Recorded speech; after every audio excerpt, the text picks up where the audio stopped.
dans French Baratin avec Sybille, Raphaël et Cécile.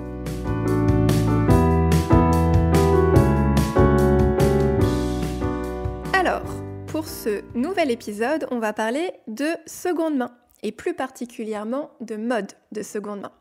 Donc la seconde main, c'est quand on achète quelque chose qui n'est pas neuf et donc que quelqu'un a déjà utilisé ou porté, dans le cadre du vêtement, cet objet.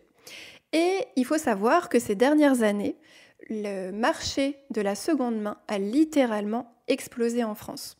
Donc on pourrait se dire que c'est une excellente nouvelle pour l'environnement, puisque on est désormais capable d'offrir plusieurs vies à un même vêtement. Sauf que, il y a quelques années, j'ai vu une marque éthique qui fermait boutique et ça m'a intriguée. Et sa fondatrice avait eu la bonne idée d'écrire un article de blog pour parler des raisons qui l'avaient poussée à arrêter. Et en fait, dans cet article, elle expliquait quelque chose de très intéressant. Elle disait qu'il y avait deux types de personnes qui s'habillaient de façon plus écologique. Et donc, une première partie se dirigeait davantage vers les marques éthiques, qui proposaient certes du neuf, mais qui proposaient à la fois des matériaux plus éco-responsables, comme le lin, comme le tencel, et aussi des lieux de fabrication plus locaux, comme la France ou l'Europe. Et il y avait une autre partie de la population qui, elle, allait davantage vers la seconde main. Et en fait, le problème, entre guillemets, c'est que comme la seconde main est quelque chose de très attractif, parce que les prix sont très intéressants, et ben en fait, il y avait davantage de clients vers la seconde main que vers les marques éthiques. Et elle se retrouvait face à cette situation où elle n'avait pas suffisamment de clients pour survivre. Et donc, je me suis dit, en fait, il y a un problème avec la seconde main. Et donc, aujourd'hui, c'est l'occasion parfaite pour en discuter ensemble. Comme le veut la tradition, je vais vous poser quelques questions pour savoir si vous connaissez bien le marché de la seconde main en France. Vous êtes prêts du coup, Raph et Sybille ? On est prêt. on est prêt. Super. Alors, première question, là on est plutôt sur le français. Est-ce que vous pouvez me donner un synonyme du mot seconde main en français ? L'occasion, le marché de l'occasion. Très bonne réponse. Et donc là, je fais une petite dédicace à ma grand-mère qui me disait à Noël dernier qu'aujourd'hui, tous les Français faisaient du franglais en utilisant le mot seconde main qui vient du mot second hand. Sauf que le mot initial, apparemment, est bien le mot occasion. Et en fait, ça vient du mot opportunité qui vient du coup dire que c'est une bonne affaire. Donc voilà, donc il y a deux mots aujourd'hui en français pour parler de ce phénomène, c'est la seconde main ou l'occasion. Parfait. Alors, deuxième question, est-ce que vous savez quelle est la plateforme qui a démocratisé la seconde main en France ? Moi, je dirais Vinted, parce que c'est celle que tout le monde connaît. Donc peut-être que c'est celle qui l'a fait connaître et donc démocratiser. Et si alors c'est vrai, et si on essaye juste de revenir à la seconde main plus généralement ? Est-ce que c'est tout, et pas que le vêtement, est-ce qu'il y a une autre plateforme qui peut-être a démocratisé avant Vinted ? Le Bon Coin ? Ouais, Le Bon Coin. Et est-ce que vous savez quand est-ce que ça a commencé Le Bon Coin en France ? C'est plus vieux, c'est sacrément plus vieux. Je dirais les années 2000 ou peut-être même 90, fin 90. Non, ça date de 2006. Ah d'accord. Ah, ok. Et donc c'est bien les années 2000, un petit peu plus. Et donc c'est une plateforme vraiment de petites annonces initialement, sur lequel on pouvait tout acheter. Et c'était vraiment très local. Pour le coup, on allait chercher, je sais pas, un four dans la petite ville du coin, ou on allait aussi chercher un appartement. Enfin, il y avait vraiment, on peut tout trouver sur Le Bon Coin. Et même, je crois, si je me trompe pas, tous les deux, vous avez mis des offres pour trouver des élèves aussi sur Le Bon Coin. Oui, C'est vrai. ouais, Ouais. tout à fait. Donc ça sert un petit peu à tout. On peut acheter un four et trouver des élèves. Des élèves d'occasion, Des déjà élèves utilisés par d'occasion. d'autres profs. Tout à fait. Ok, super. Et du coup, troisième question un peu plus difficile. Quels sont les 3 facteurs qui ont permis le succès de la mode de seconde main? Est-ce que vous avez une idée? Bah, tu l'as dit, c'est moins cher. Mhm. Ouais, c'est vrai. C'est aussi le fait de l'augmentation d'une conscience écologique. Du coup, les gens se disent qu'en achetant d'occasion, ils n'achètent pas neuf et du coup, ça réduit la consommation des ressources pour la production de ces vêtements. Et voilà. Mhm. Tout à fait.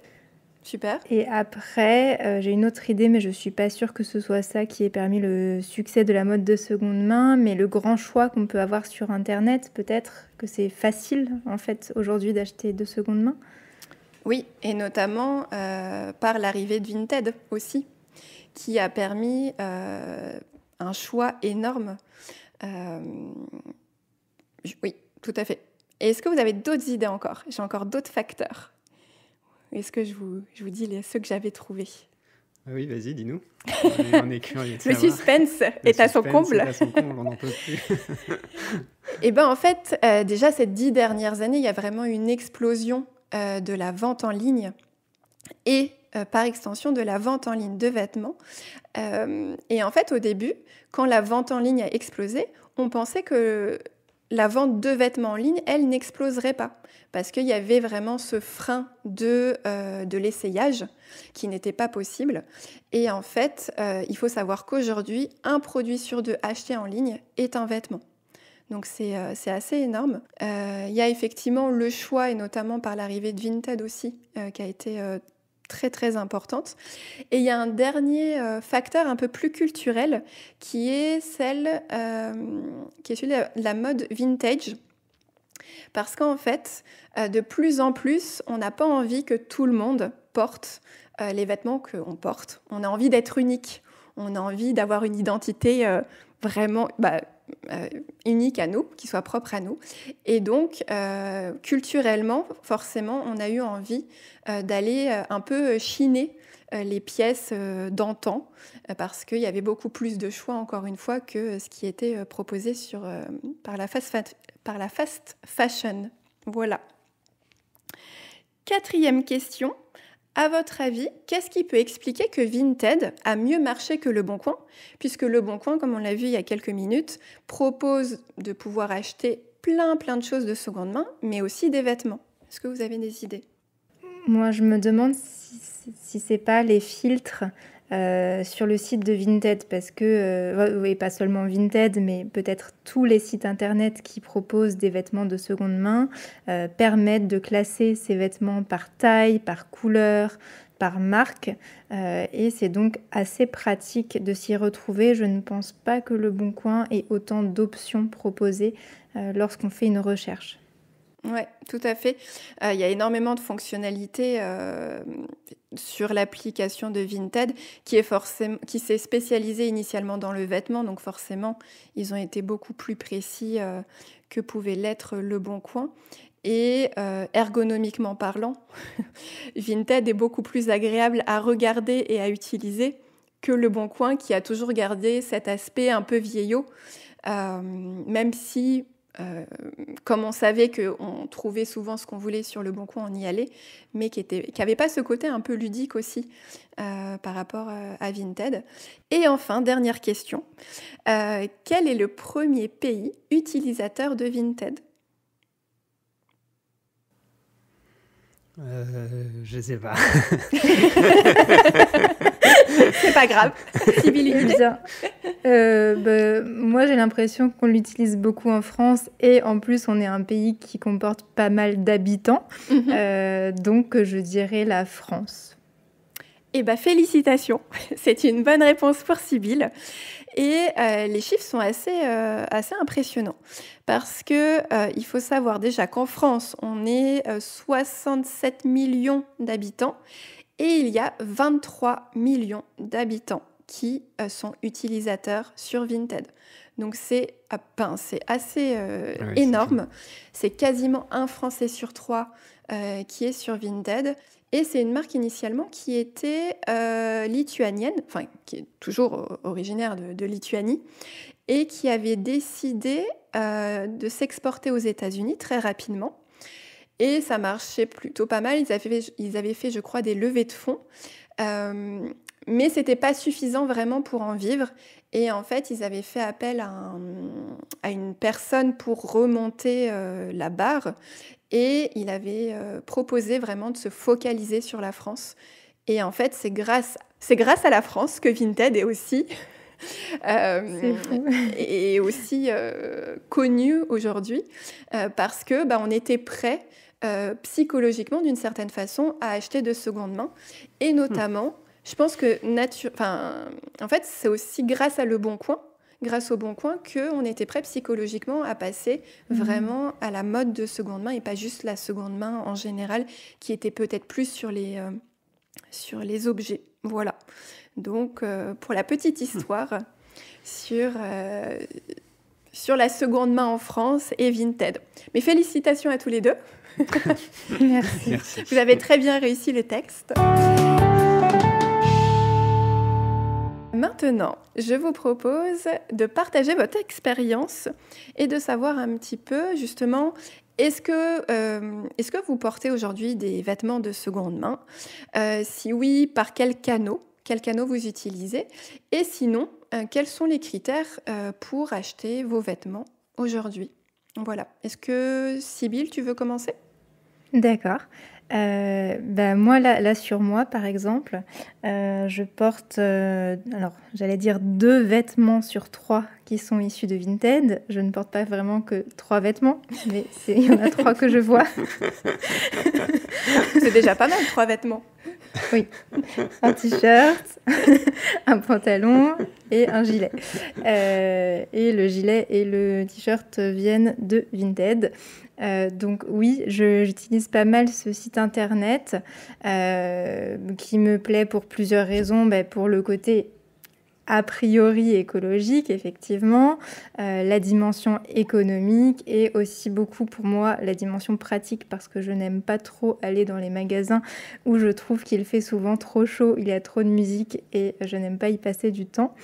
Donc en fait, ce que je fais, c'est que j'utilise Vinted pour acheter des vêtements dont je connais le modèle en général. Donc si c'est par exemple un pantalon que j'ai déjà acheté dans le passé dans un vrai magasin et je sais qu'il me va bien, eh bien je peux le racheter d'une autre couleur, par exemple, sur Vinted.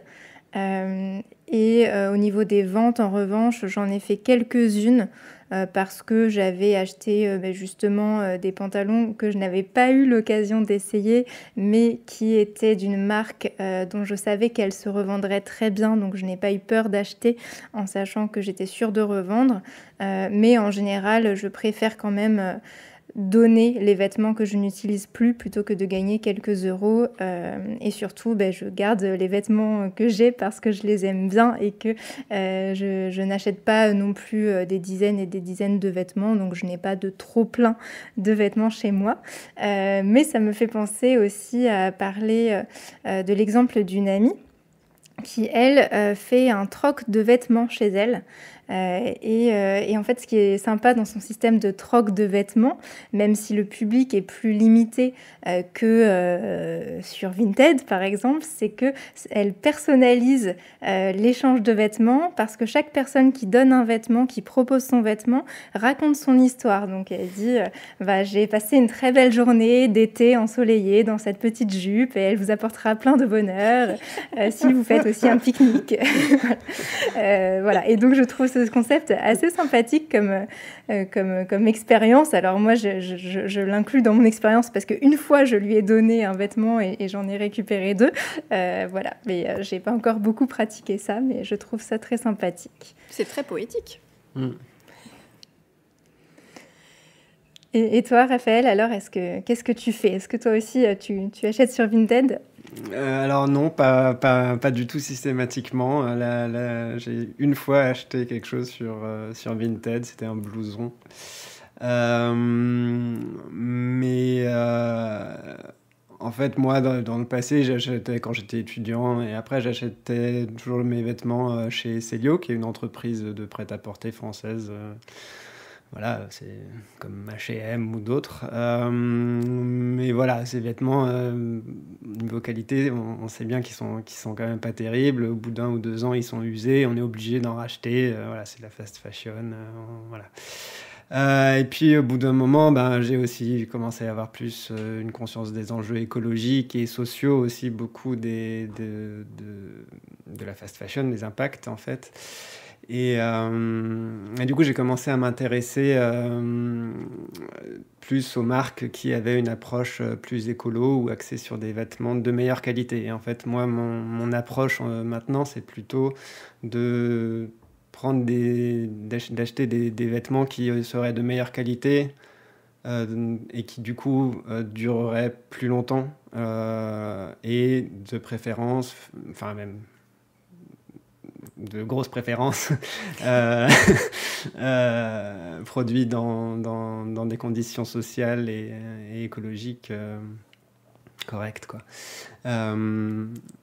Voilà, et donc en visant par exemple des vêtements qui ne sont pas en coton, parce que le coton est vraiment une catastrophe écologique et sociale et humaine, mais plutôt des matières plus respectueuses de l'environnement, comme le tencel ou le lin, ou des choses comme ça. Je me suis renseigné un petit peu, le coton c'est la 3e culture la plus consommatrice d'eau. Il concerne 55% de l'irrigation dans le monde. Et il faut 10 600 litres d'eau pour produire seulement 1 kilo de coton. Donc c'est absolument dingue.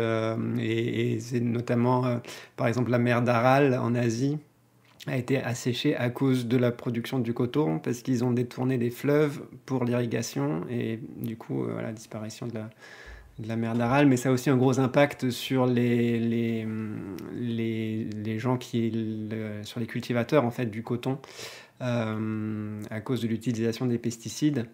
Ils développent beaucoup de maladies et de choses comme ça parce que du coup les pesticides se retrouvent dans les brouillards, dans l'eau des pluies. Les gens se retrouvent vraiment exposés beaucoup à ces pesticides. Donc ils s'en parlaient ensuite dans le cadre de la fast fashion traditionnelle, des conditions de la production des vêtements. Je sais d'ailleurs pas comment on prononce, si on dit tencel ou tencel. Ou moi, c'est une bonne question. J'ai une bonne question. Ouais. Tout à l'heure, j'ai dit tencel. Tencel, ouais, t'as dit tencel. Ouais, j'ai vrai. Moi, donc, je dis tencel. Ouais, c'est vrai, avis si des Français nous écoutent, oui, pour qu'on puisse le prononcer correctement. Ok. Qu'est-ce que tu fais, toi, Cécile ? Alors, moi, j'ai compté ce week-end. J'ai sorti tous mes vêtements de mon armoire pour voir le pourcentage de seconde main. Et c'était à peu près 50-50. Et j'ai découvert vraiment il y a 10 ans, quand j'étais partie en Angleterre pour une année d'études, parce que au Royaume-Uni, la seconde main, c'est très très populaire par ce qu'on appelle les charity shops. D'ailleurs, on n'a pas vraiment de traduction, on dit magasin caritatif, je crois, en français, mais c'est pas aussi développé que là-bas. Et donc, à tous les coins de rue, au Royaume-Uni, il y avait un charity shop et c'était génial parce que quand on est étudiant, tu peux te vêtir pour très peu. Et par la suite, quand je suis arrivée à Paris, je suis devenue assez écolo. Et là, j'ai commencé plus à me diriger vers les vide dressing. Donc, comme son nom l'indique, c'est quand on vide son dressing. Donc, le dressing, c'est le placard où on a tous nos vêtements. Et donc, c'était des événements où il y avait plein de personnes qui apportaient tous les vêtements dont ils voulaient se séparer. Et donc là, c'était très, très chouette. J'ai pu acheter plein de vêtements comme ça. J'étais pas trop fan des friperies parce que il fallait chiner, il fallait fouiller. Ça sentait un peu le renfermé. J'étais pas très très fan. Et en plus, j'aime pas trop la mode vintage. Parce qu'il y a toujours plein de motifs à fleurs. Enfin, dans les années 70, c'était pas trop ce que j'aimais. Moi, j'aimais bien les choses unies. Et bizarrement, à cette époque, ils étaient très heureux dans le choix de leurs vêtements. Et donc, c'était pas ce que je préférais. Et j'ai aussi découvert, je connaissais pas du tout avant, c'est les dépôts-ventes, où c'est un magasin qui revend les vêtements des particuliers, et donc ils prennent chacun 50% du prix du vêtement vendu.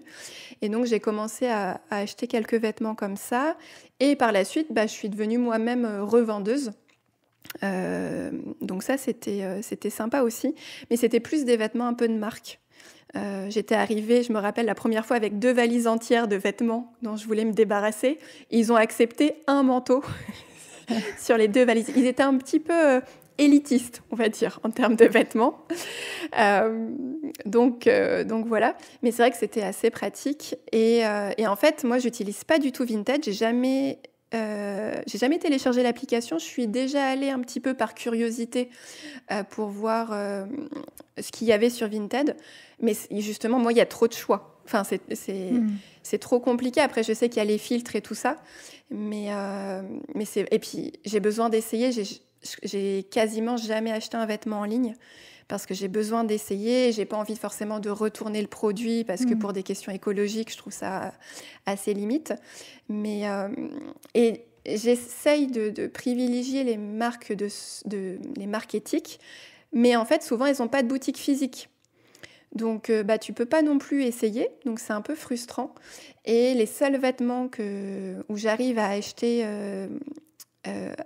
en ligne, et notamment du coup la éthique, c'est plus les pyjamas, les bodys, enfin ce genre de vêtements entre guillemets, où si c'est pas parfaitement coupé, c'est pas très grave parce que souvent on fait pas un défilé de mode en pyjama quoi. Donc j'arrive à acheter dans ces cas-là, mais c'est vrai que j'ai aucun vêtement acheté en ligne et du coup encore moins sur Vinted. Mais par contre, je regarde comment je suis habillée et mes 3 vêtements principaux, ce sont aussi de la seconde main. Donc on fait un bon ratio. Voilà. Si ça vous va, on va pouvoir passer au débat, la partie fatidique de ce podcast. Allez, c'est parti. Pour justement, on va se poser la question est-ce que la seconde main, est-ce que vous pensez que c'est un modèle durable ? Voilà. Est-ce que tu veux commencer, Raph, par donner ton avis ? Oui, enfin, à mon avis, je dirais plutôt non. C'est en particulier en raison des dérives un petit peu liées à l'utilisation de sites comme Vinted, où on est passé d'un projet qui, à l'origine, était de faire des échanges entre quelques particuliers à une entreprise où les gens détournent un petit peu le concept pour en faire une manière de gagner de l'argent, quoi. Donc, on se retrouve avec de nouveau un système qui encourage finalement une consommation, alors que l'idée à la base, c'était justement de la réduire. Donc, bon, ça c'est le cas de Vinted. Après, on pourrait voir d'autres formes de seconde main, mais voilà. C'est l'une des limites que je vois. Alors moi, je pense que oui. Donc je vais pas être d'accord tout à fait avec le fait de conclure non, parce que je pense qu'en fait, il faut observer les limites en fait et comprendre d'où elles viennent et du coup trouver des solutions. Mais je pense que avec un bon cadre en fait, oui, la seconde main ça peut être une super solution entre autres solutions. Et donc ce que dit Raphaël, c'est tout à fait vrai. Il y a une dérive de l'utilisation de la seconde main, du fait de vendre les vêtements qu'on a achetés. Il y a un article, même plusieurs articles et même un épisode de podcast qui ont été faits par un journaliste du Monde qui s'appelle Nicolas Santolaria et qui s'est beaucoup intéressé à ce sujet. Et en fait, c'est vrai que ce qu'il explique qui est très intéressant, c'est qu'aujourd'hui, il y a une utilisation des sites qui permettent de vendre d'occasion qui est faite en combinaison avec une utilisation de la fast fashion. Et c'est ça qui pose vraiment problème, c'est que beaucoup de jeunes, c'est pas pour faire une généralité sur les personnes qui sont jeunes, mais en tout cas beaucoup d'utilisateurs et d'utilisatrices du numérique utilisent des sites comme Vinted pour gagner de l'argent, pour réacheter des vêtements dans la fast fashion, notamment sur le site qui s'appelle Shein ou Shine, je ne sais pas trop comment on prononce. Et donc, en fait, il y a cette utilisation en combinaison parce que finalement, quand on achète de seconde main, ça fait moins dépenser, voire ça fait gagner de l'argent parce qu'on peut vendre ses vêtements. Et donc, on va les redépenser dans de la fast fashion. Et puis, ça va faire aussi une excuse pour consommer plus parce qu'on se dit oui mais bon l'impact écologique est moins important puisque c'est sur Vinted et ce n'est pas dans un magasin voilà ça. Donc il y a c'est ça mais je pense qu'on n'est pas obligé de faire ça, on n'est pas vraiment, moi par exemple j'achète pas sur Shein, j'achète juste de temps en temps sur Vinted et surtout je ne me dis pas ah bah tiens je vais acheter ça parce que plus tard je le revendrai. Voilà, donc je pense que ça c'est effectivement une limite mais qu'on peut éventuellement dépasser en changeant de mode de consommation et de mode de raisonnement. Oui, il ne faut pas jeter le bébé avec l'eau du bain, hein, mais c'est vrai qu'il y a des dérives, comme dans beaucoup de choses comme ça. Il y a des gens qui détournent un petit peu l'idée de départ pour voilà et pour gagner de l'argent mais il n'empêche que d'autres personnes peuvent l'utiliser de manière tout à fait raisonnée et correspondante au modèle de départ et à l'idée de départ. Oui, tout à fait. Mais c'est intéressant parce que, Sybille, tout à l'heure, tu disais justement que tu n'avais pas eu peur d'acheter un pantalon. C'est vrai. Parce que tu savais, c'est vrai que j'ai dit ça. Tu savais que tu pourrais peut-être le revendre s'il t'allait pas. Donc c'est assez intéressant de penser à ça. Mais c'est vrai qu'aujourd'hui, on a l'impression, on essaye un peu par tous les moyens d'arrondir nos fins de mois, que ça soit par la revente de vêtements via Vinted, que je pense notamment à Airbnb, de mettre ou d'autres plateformes d'ailleurs, hein, de louer son appartement quand on est en week-end. Je pense quand on fait du covoiturage, justement, aussi, on va rajouter des places, des places dans sa voiture. Et c'est intéressant parce qu'à chaque fois, ça part vraiment d'une volonté écologique. Donc ça part vraiment d'une bonne intention. Et finalement, petit à petit, on sent que les systèmes se professionnalisent parce que petit à petit, on pense davantage à ce que ça va nous rapporter que vraiment, du coup, à l'objectif de départ. Et ça me fait d'ailleurs penser, quand tu disais tout à l'heure aussi, Sybille, que tu préférais donner tes vêtements usés, déjà utilisés, plutôt que de les revendre pour quelques euros. Et je lisais un article qui disait justement que les magasins donc caritatifs, ces fameux charity shops même en France, voyaient... Alors c'était assez intéressant parce qu'ils avaient beaucoup plus de vêtements qu'avant. Et donc ça, c'était lié notamment à la fast fashion, parce que les gens achetaient énormément. Mais par contre, une baisse drastique de la qualité, puisque tous les vêtements qualitatifs, ils étaient vendus où ? Ils étaient donnés où ? Sur Vinted. Et donc, en l'occurrence, pas donnés, mais vendus.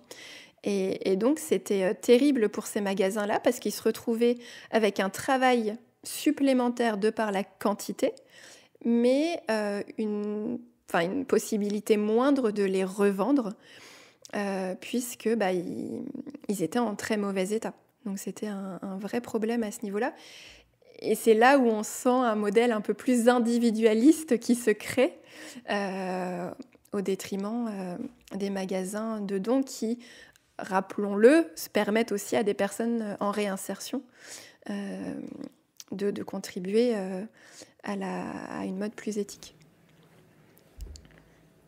Oui, effectivement, dans son enquête, Nicolas Santolaria a interrogé une personne d'Emmaüs qui disait exactement ce que tu viens de dire.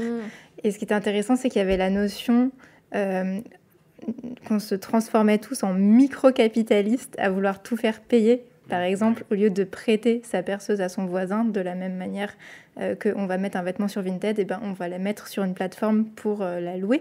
Voilà. Et moi, j'avais jamais pensé à ça avant, à cet aspect philosophique. Et c'est vrai que c'est un peu dommage si on perd le goût de l'échange et du don. Et c'est une petite parenthèse, mais c'est un phénomène qu'on a pu observer avec d'autres initiatives d'échange comme Airbnb par exemple. À la base, l'idée c'était d'échanger des appartements et puis c'est devenu une industrie avec des logements Airbnb avec tous la même décoration, etc. Voilà. Clairement. Ouais. Et vas-y, je t'en prie. Tout comme dans les paquets Vinted qu'on peut recevoir, donc tu ne connais pas ça, Cécile, et bien on va tous avoir le même petit mot avec un petit cœur. Merci pour votre achat. Oui, il y a toute une expérience un peu policée. Je repense, d'ailleurs, on peut faire le parallèle avec l'épisode qu'on a fait sur les notes. Mais comme sur Vinted, si je ne me trompe pas, l'acheteur a des notes, il y a aussi ce côté très policé où on va être sympa, on va créer une expérience et, pour que la personne soit heureuse et soit fidèle par la suite. Donc non, c'est assez intéressant de voir ça. Mais moi, je me suis fait la réflexion la dernière fois quand je discutais avec une amie pour savoir si elle avait besoin d'un appartement, d'une chambre où dormir, était obligée presque de préciser que ça sera gratuit. Oui. Parce qu'en fait, on a tellement une volonté d'optimiser beaucoup de choses que même vis-à-vis de nos amis, alors que c'est évident, en tout cas, ça me paraît évident que de l'offrir, en fait, de préciser quand même que ça sera gratuit pour que la personne ne pense pas est-ce que je dois lui proposer de l'argent parce que sinon peut-être c'est un manque à gagner, etc. Et c'est assez... ça fait un peu peur. Et j'aime beaucoup le terme de micro-capitaliste. Je n'avais pas entendu parler de ce terme-là. Et c'est tout à fait ça. C'est fou. Ouais. Il a inventé plusieurs termes. Il y avait aussi le déconso-consumériste. Donc, tu as l'impression de déconsommer, de ne pas trop consommer, mais en fait, tu es consumériste. En parlant notamment de Vinted et parce que je l'ai entendu aussi, ce podcast, il parle aussi d'une autre application, Temu. Je crois que c'était aussi par rapport à celle-là, parce que dans celle-ci, en plus, ils ont ajouté un aspect ludification. Où du coup tu peux gagner des points et quand tu ouvres l'appli, il y a une roue de la fortune qui va te permettre de gagner des bons de réduction à utiliser plus ou moins tout de suite. Donc ça te pousse immédiatement en fait à consommer et en consommant tu gagnes des points. Ouais. Moi j'avais entendu, le même, c'est pas le même terme mais c'est la même idée. J'avais entendu parler il y a quelques années de l'effet rebond et j'avais découvert ça. Alors c'était pour le covoiturage. Donc moi j'essayais d'être écolo à Paris, c'est vraiment là où j'ai eu ma conscience écologique qui s'est réveillée. Et un jour, mon père me montre un article sur le covoiturage, comme quoi c'était pas du tout écologique. Et il aimait bien se moquer un petit peu de moi en disant que j'étais écolo, mais pas trop, bref. Et j'étais vachement énervée. Parce que je prenais toujours du covoiturage et j'étais pas fière, mais un petit peu parce que j'avais l'impression de contribuer pour l'environnement. Et il parlait dans cet article, c'était passionnant, de ce fameux effet rebond, que oui, c'est écologique d'aller d'un point A à un point B avec plusieurs personnes, puisque forcément, une seule voiture plutôt que 4, par exemple, c'était beaucoup plus écologique. Sauf que si, parce qu'on gagnait de l'argent, en tout cas on en perdait moins, Le premier week-end, on allait à Bordeaux, on faisait Paris-Bordeaux. Le deuxième week-end, on allait à Lille. Le troisième week-end, on allait à Strasbourg. Le quatrième week-end, on allait à Clermont-Ferrand. Et ben en fait, c'était exactement le même impact, puisqu'on avait fait 4 fois plus de trajets, puisqu'on avait fait suffisamment d'économies pour repartir ailleurs le week-end suivant. Et j'étais pas très à l'aise parce que c'était exactement ce que je faisais. Et en fait, cet effet rebond, je le trouve vraiment passionnant parce qu'il fonctionne dans plein de domaines différents. Et là, en l'occurrence, dans le domaine de la mode, c'est exactement ça. Et parce que on fait vraiment marcher l'économie circulaire, mais si on achète plus à côté grâce à cet argent, et ben en fait, on agrandit le cycle, enfin, la mode circulaire. Donc au final, ça revient au même résultat à la fin, voire ça annule les effets. Et donc c'est là où c'est vraiment intéressant d'avoir cette notion de, pas juste de mieux, mais de moins. Moi, cet effet rebond, en fait, ça me fait vraiment penser à un épisode de The Good Place, qui est une série... Alors, vous n'allez pas comprendre tout de suite le rapport, mais je vous explique. C'est une série qui parle de personnes décédées qui arrivent dans une sorte de paradis, et il s'avère qu'en fait, en fonction des actions qu'on a faites sur Terre, si c'était plutôt des bonnes actions, on va au paradis, donc The Good Place en anglais, si on a plutôt été méchant et qu'on a fait des mauvaises actions, on va aller dans The Bad Place. Et à un moment, on découvre qu'en fait, c'est devenu de plus en plus compliqué d'accéder à The Good Place parce que le monde est devenu plus compliqué et que beaucoup d'êtres humains ont mené des actions qu'ils pensaient positives mais qui avaient des conséquences mauvaises. Voilà. Et donc, c'est un peu drôle cette idée que le monde est devenu trop compliqué et je trouve que c'est super intéressant parce qu'effectivement, nos actions peuvent avoir des conséquences négatives alors qu'on pensait faire quelque chose de positif et en même temps, c'est un peu dommage peut-être de trop culpabiliser à cause de ça aussi parce qu'on est de bonne volonté. Donc, ça veut dire qu'il faudrait peut-être...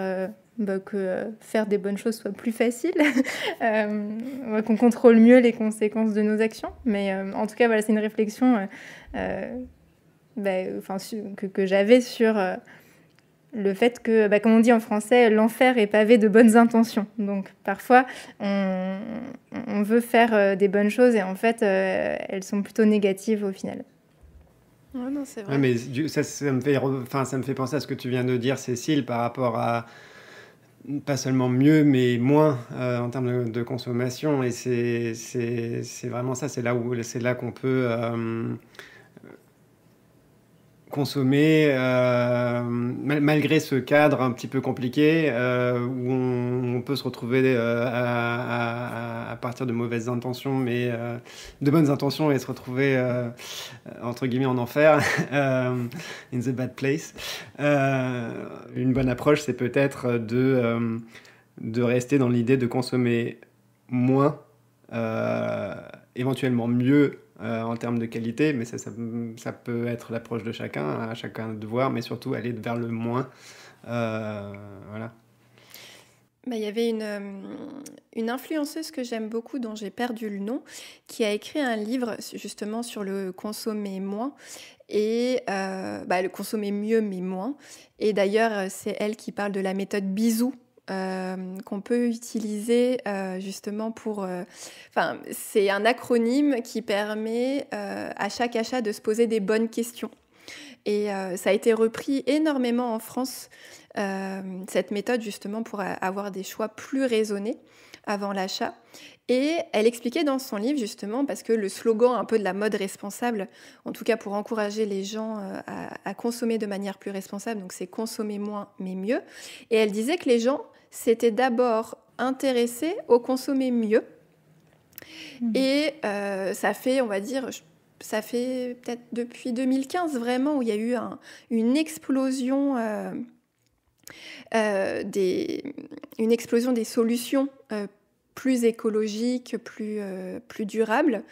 Et en fait, on avait aujourd'hui professionnalisé effectivement les choses et ça permettait aux consommateurs de se retrouver exactement dans la même situation que pour le neuf, là, si on parle de seconde main. On va avoir des boutiques beaucoup plus léchées, beaucoup plus agréables en termes de décoration. Enfin, on recrée les mêmes conditions, finalement, que la fast fashion.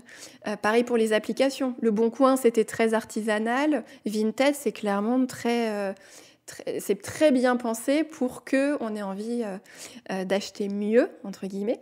Mais du coup, ça nous a pas du tout encouragé à consommer moins. Et elle disait qu'on aurait d'abord dû commencer par le consommer moins avant le consommer mieux.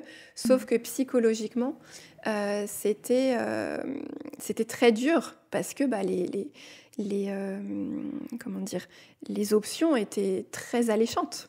Ouais, et donc, c'était compliqué. On se retrouve à mettre en face à face une approche complètement anticapitaliste avec une approche complètement capitaliste. Enfin, toutes ces entreprises comme Vinted, à un moment donné, elles développent un modèle capitaliste, elles veulent gagner de l'argent. Donc, ça crée une approche... Voilà, ça va complètement à l'inverse d'une idée écologique, même s'ils se disent vouloir être plus écologiques. Alors, ouais. Oui, c'est difficile de demander à une entreprise qui vend des vêtements de ne pas vendre ses vêtements. Ouais. Et donc, il y a une notion qu'on n'a pas abordée, qui est importante, je pense, dans ce contexte, c'est le greenwashing et en français éco-blanchiment, si on veut utiliser un terme français. Et donc, oui, les entreprises se retrouvent à faire de l'éco-blanchiment, donc c'est-à-dire à parler de valeurs écologiques dans leur marketing plutôt qu'à réellement faire des progrès écologiques. Ouais.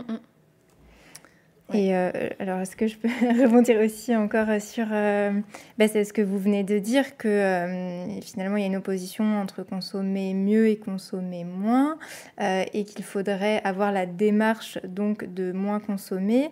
Mais je pense qu'à l'échelle collective, c'est pas forcément évident pour tout le monde d'avoir cette démarche et de dégager du temps aussi pour y réfléchir. Et donc, je pense qu'il y a des initiatives qui peuvent être prises aussi au niveau public, en fait, au niveau d'une ville, voire au niveau de l'État. Et donc là, je pense à tout ce qui concerne la publicité et l'encadrement de la publicité. Et je pense à une initiative qui a été prise au printemps 2021 par la commune de Saint-Dizier, dans l'est de la France, qui a remplacé les affiches publicitaires dans les panneaux publicitaires par des œuvres d'art et par des visages, parce qu'on ne voyait plus les visages qui étaient cachés par des masques, puisque c'était la période du Covid.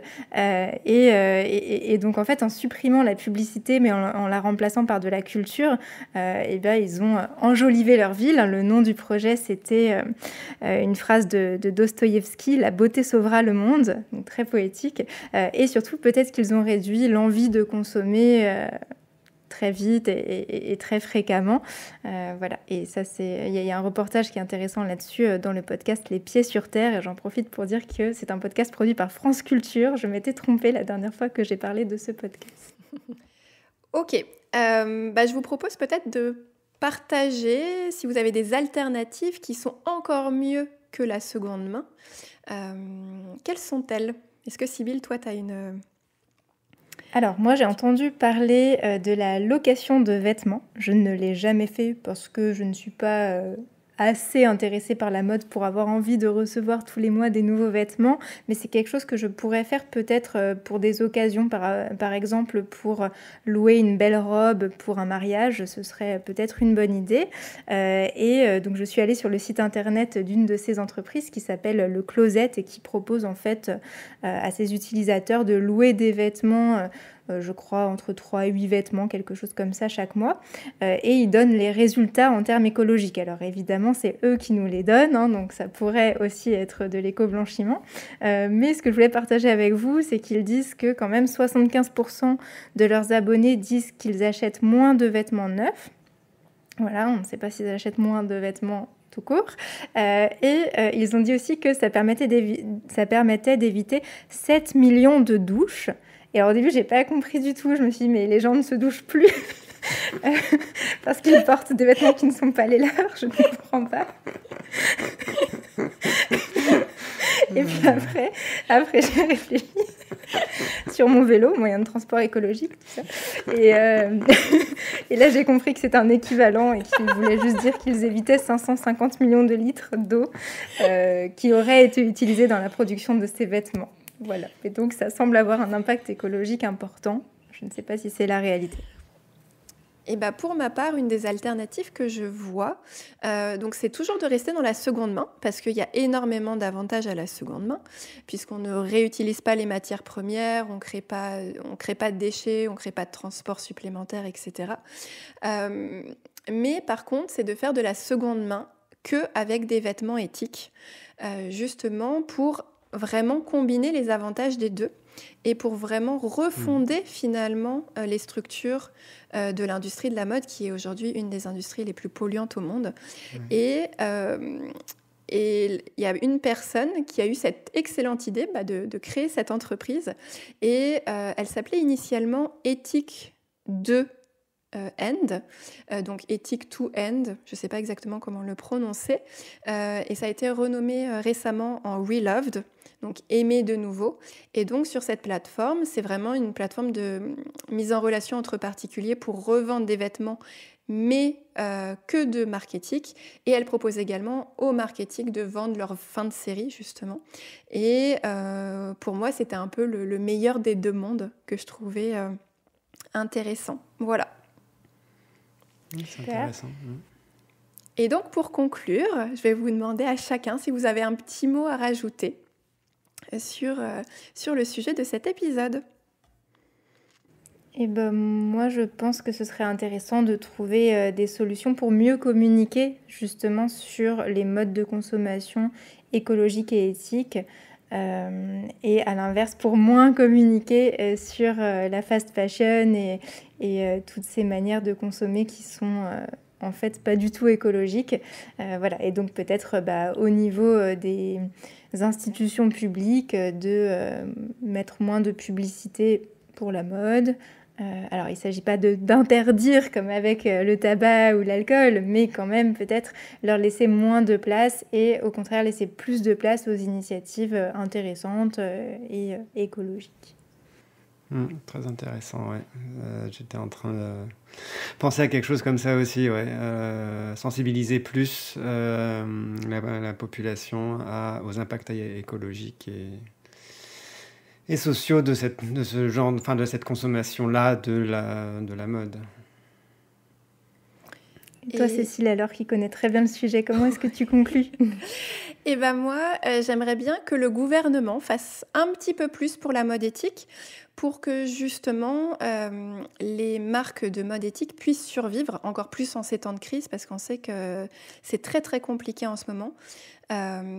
Et justement peut-être permettre, par exemple, c'est vraiment un exemple, c'est de créer une TVA plus basse pour tout ce qui est mode éthique, que ce soit mode éthique ou seconde main de mode éthique. Par exemple, qu'on reste à 20% pour la fast fashion, mais 5,5% pour la mode éthique. C'est aussi obliger les entreprises à être beaucoup plus transparents sur leurs étiquettes pour que justement le greenwashing ou éco-blanchiment ne soit pas aussi important, parce que c'est facile quand on met coton bio ou je ne sais quel argument de vente d'être un petit peu facilement manipulé, parce que on est aussi humain, encore plus quand un vêtement nous plaît. Et donc vraiment de préciser chacune des étapes de fabrication, d'où vient la matière première et tous les traitements qu'ont subit les matières premières. Et pour conclure, je voudrais faire une petite dédicace à toutes les entreprises françaises qui œuvrent pour que la mode responsable se développe en France, pour que ça se démocratise. Donc je voulais remercier l'influenceuse Is No Good, que j'aime beaucoup, la marketplace We Dress Fair, le podcast Nouveau Modèle qui étudie la mode éthique sous toutes ses coutures, et à toutes les marques de vêtements qui existent encore aujourd'hui, mais aussi celles qui ont fermé pour justement les raisons économiques dont on a parlé au début. Je pense notamment à Atelier 1. Et de notre côté, on se retrouve le mois prochain pour un nouvel épisode. À bientôt sur French Baratin. À bientôt. À bientôt.